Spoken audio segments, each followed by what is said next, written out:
The United States has officially supported Ukraine's expansion of nuclear energy. This will help quickly solve the problem of power generation after the devastating Russian attacks. This was stated by Penny Pritzker, the U.S. Special Representative for Ukraine's economic recovery, during her visit to Kyiv.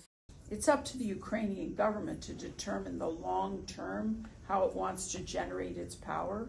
But in the short run, getting nuclear power back up and operating and well-serviced makes perfect sense, in addition to all the other efforts that are going on by all of our allies. Earlier, the United States allocated $1.5 billion to restore Ukraine's energy sector. The funds are intended to repair energy infrastructure damaged by Russia and expand electricity production. The situation in Ukraine's energy system has improved significantly due to the fact that the state-owned company Energoatom completed the schedule to repair of a power unit ahead of schedule and connected it to the grid. What energy workers are doing today is truly heroic work, because the issue is not just to shorten their repair campaign, but to shorten it in compliance with all nuclear and radiation safety requirements. Herman Haushenko, Minister of Energy of Ukraine, from a message on the website of the Ministry of Energy of Ukraine.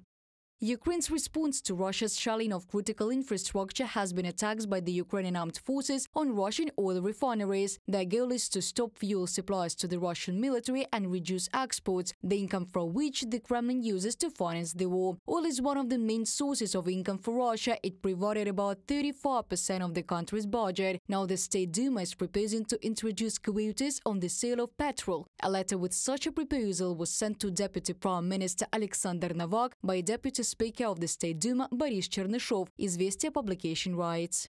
After a series of Ukrainian strikes on the largest oil refineries from late December to late May, gasoline production in Russia fell by 20%, diesel fuel by 11%. And by the end of June, oil refining volumes in the country were the lowest in the past 2 years. In response, the Russian authorities classified the statistics. The Ministry of Energy stopped publishing weekly operational data on fuel production, citing the geopolitical situation and the need to protect the market from manipulation. From a publication by the Moscow Times.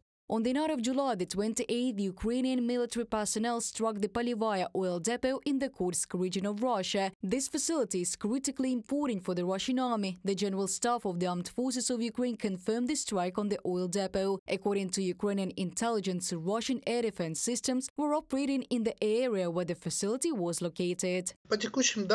According to current data, the damage is estimated from a decrease in oil refining capacity in Russia for one reason or another by about 37,000 barrels per day, which is about 7%. How does this affect the war? About half of the budget revenues of the Russian Federation are budgets from oil and gas exports, 50%, and about a third of the Russian budget is spent on the war. Ukraine has successfully struck more than 30 oil refineries and oil depots in Russia. This was stated by Ukrainian President Volodymyr Zelensky. According to Reuters, at least 7 Russian plants stopped their capacities in the first quarter. Reported by Diana Kolesnik, Victoria Smirnova, UATV News.